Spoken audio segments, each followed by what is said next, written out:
Game review. Hey guys, hope you had a good Valentine's Day today and you spent some quality time with your friends and family. But today, we're here to give an in-depth review on Apex Legends. Obviously, as you guys know, we are in a bit of a free-for-all, quite literally, as both games are free, between Fortnite Battle Royale and Apex Legends. Obviously, Fortnite came first over a year and a half ago, compared to Apex's early February 2019 release. But Fortnite offers something Apex at the minute doesn't: crossplay. You can literally play it probably on your grandma's flip phone, and it's something very versatile that keeps Fortnite alive, personally. But Apex Legends is a very great competitor, offering very different spins on the Battle Royale genre, which is what I'll be covering today in a couple of main segments. Now, the first thing we will be discussing are cosmetics. Now, in Fortnite, these are called skins, and they are things such as John Wick, Black Knight, Red Knight, Cuddle Team Leader, and hell, even the default skin. They are things that drive the fan base, as well as consumers in general, and make the fan base want to spend money on the game, of course. Apex Legends, in my opinion, does a very good job in this department, as with gun skins, the rarities, very similar to Fortnite, which is a comparison that I will be making throughout the video, go from common to legendary. Personally, the epic ones are the best variant, strangely, as they bring a lot more emotion and animation to their designs. Obviously, Apex Legends has skins as well. Same thing with the gun skins on the epic variants, but the legendary ones bring different hairstyles to your avatar, though you cannot obviously see them in game. It is a first-person based game, and you can only see them during your finishing moves.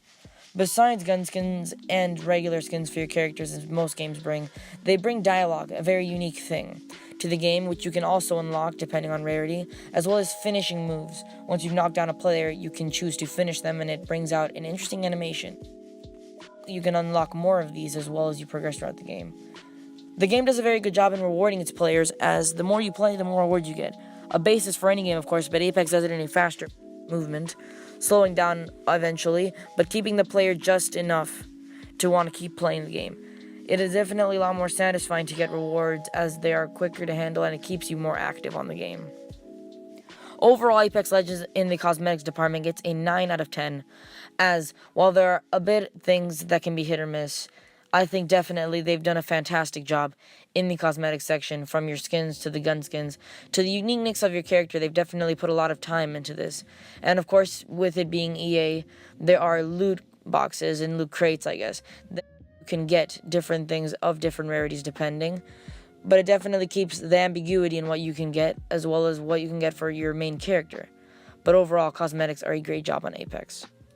Next section we will be talking about is gameplay, which doesn't get more standard than that. How well does the game play? Now, personally for me, the game is fantastic on this aspect. I mean, it plays fantastic, it's super fluid, very little bugs to any really on console, which is what I play on. It's just a fantastic game. Very fast-paced gameplay, I think, which is what catches most people's eye and why the game is doing so well. But in that, I feel like the game loses itself a little bit. Of course, it only gives you 2 gun slots, which I feel like is a great choice from the developers, as it limits the player himself or herself to their own playstyle, which I think is a very creative thing. But I feel like weapons such as snipers, for example, get lost in this kind of gameplay and aren't put to use as they should, for how overpowered they can be in a game as fun as this. But that, of course, will be covered in another section. Now, overall, the game is mainly focused on teamwork, of course, and it does a very fantastic job of this too, as you can either, of course, go solo, which it is leaked that duos and solo game modes will be brought into the game, which, of course, ironically, only barely a month into the game's lifespan, and already it's being hacked. But it's a fantastic job, what they've done to immediately launch you into squads, as you can meet random people you can play very well. Characters such as Wraith can be put to their abilities of putting down portals for your other teammates, as well as missile strikes from Bangalores and people and characters like this.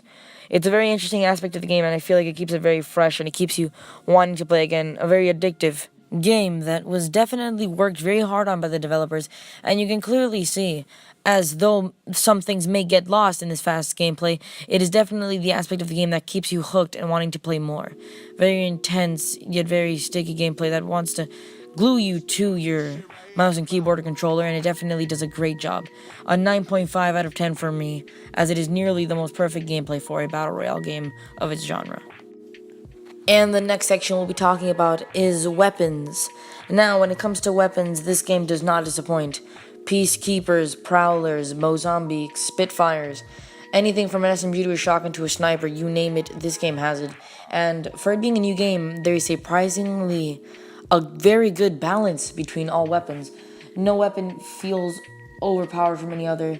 A weapon could do just as good as easily as it could let you down. And it's with any weapon, really, that could happen. Now, of course, as I mentioned in a previous section, snipers are something very overlooked in this game. Of course, if you're playing a squad with 3 men, obviously, one lays back and uses a sniper as the other one can draw in using explosives and whatnot out of anything in your backpack, which is something very good about the looting in this game, that you can upgrade the backpack as well, something very original. But definitely, I do think that snipers are very overlooked, and it's not really their fault or anything. It's just that the game isn't very reliant on them, as it is a fast-paced game. Shotguns, ARs, SMGs, guns that you can use from medium to close range, mainly close range, are going to be used a lot more. The Peacekeeper, of course, being probably the best gun in the game. Now, snipers, not fitting this category, aren't going to be used as much. And it's quite a shame because a lot of these snipers can do a lot of major damage. And, of course, as you've probably seen in clips, can definitely win you games. Besides this slight, of course, overhaul in weapons, there's a perfect balance in the game. And personally, for me, I'd give weapons an 8.5 out of 10. As for a game fresh out of the womb, basically, it has a very, very good balance in weapons. Though I feel like a great solution would be an extra slot, possibly for more versatility for ARs or snipers. As ARs in this game are a bit overlooked as well, though not as much as snipers are. And while, of course, gameplay and just playstyle itself is subjective, I feel like this would be a great solution. One of the final points of discussion are the characters in the game, otherwise known as Legends, of course referring to the title Apex Legends. Now, I feel like the developers definitely tried very hard in this area, and each character feels very original down to the dialogue, voice acting, and finishers that you can unlock in-game. Each one, especially with their skins, can add a lot of personality to the player themselves, and definitely feel adequate to the game's playstyle. Wraith, I believe, personally being inspired by Raven from the original Teen Titans animated series, has her power-ups, basically, where she spawns portals and can go temporarily invisible, of course, not taking any damage. I feel like that adds a lot to her character and her way of playing. From Wraith, who is overused, to the Bloodhounds, to the Bangalores, to the 2 unlockable characters, of course, these add no more advantage than cosmetic, and while the power-ups may seem some more overpowered than others, and can be at times, there's definitely no favoritism, and each one suits the player themselves and their playstyle. Overall, I give this department in the game a 7.5, as there is a lot more room to go off of in a new game like this, but I feel like it is a very exciting prospect and one of the main things that keeps the game fresh. Now we'll be talking about the map itself, of course, and I definitely feel like the map in this game is something that, while some areas may feel very similar to others, the whole military style thing definitely adds to the fast-paced gameplay, and the art style in general gives a very nice aesthetic and very pleasing look to the game. I definitely feel like the game itself is a very cool mechanism where it basically adds itself hotspots. Now it tells you in each area of the map whether it's high tier loot, medium tier loot, or low tier loot. This definitely sets up areas more populated than others where players can go and test their knowledge of looting or overall skill. The map, of course, does a very good job of being itself, and of course with the game being used, there's a lot of potential to go around. The supply crates and ways to loot as well are very kind and very good to the map. They play to the map's strengths. Overall, I give the map an 8 out of 10 as there's a lot of untapped potential, and I feel like it will reach it, as the map is one of the best parts of the game. On to the final section before my overall verdict on the game is the end screen itself. If you win a game, it's a hard grind. And while it's not the slow motion and epic music setting of Fortnite, it definitely holds its own thing. It says you are the champion, it has nice music going on in the back, and you can shoot around for a couple of seconds and the game ends. Take your screenshot, put it on your cringy Snapchat story for your girlfriend that doesn't care. I think overall it's a very cool thing, and it's a very nice thing. It's a very pleasing one. I give it overall a 7.5 out of 10. I feel like it's good. Could use some improvements, but I feel like overall it's a very satisfying feel to winning a game with the boys. And now for the final verdict on the game. Drum roll, please. I hope you did the drum roll because I'm not adding a sound effect. Now, I feel like the game in Fortnite, first of all, shouldn't be compared. Fortnite's third person, this is first person. You can build, you can't build in this. Art styles are different. I can go on forever, really. But of course, they're competitors at the end of the day in the same genre. But I feel like the game is a 9 out of 10. It's honestly that good, and I feel like this game, if it's done right and it gets crossplay on time, it could definitely push and possibly even beat Fortnite. I mean, it already is doing it on Twitch by like double the viewers. 10 million people in the first 3 days. Already this game is looking like it has high potential, and honestly I hope the developers deliver on it and EA can keep this game alive as much as the developers are constantly trying to do this.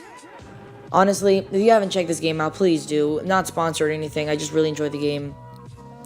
All links to music and gameplay in the description. Thank you guys so much for watching. Leave a like, comment on the video, subscribe to PewDiePie, subscribe to me most importantly too. But thank you guys for watching, man. This video took a lot of my day to make and a lot of my time. If you guys like this kind of content, subscribe. I'm doing a lot more of this. I told you guys, new change of name, new banner, new style, and a new outro too. So be tuned honestly for the rest of this channel, what's going to happen. New reviews coming soon, new gameplay videos. I have a big one on Fortnite, of course, coming soon. And some new Apex content, maybe some FIFA in there too. See you guys around. Peace.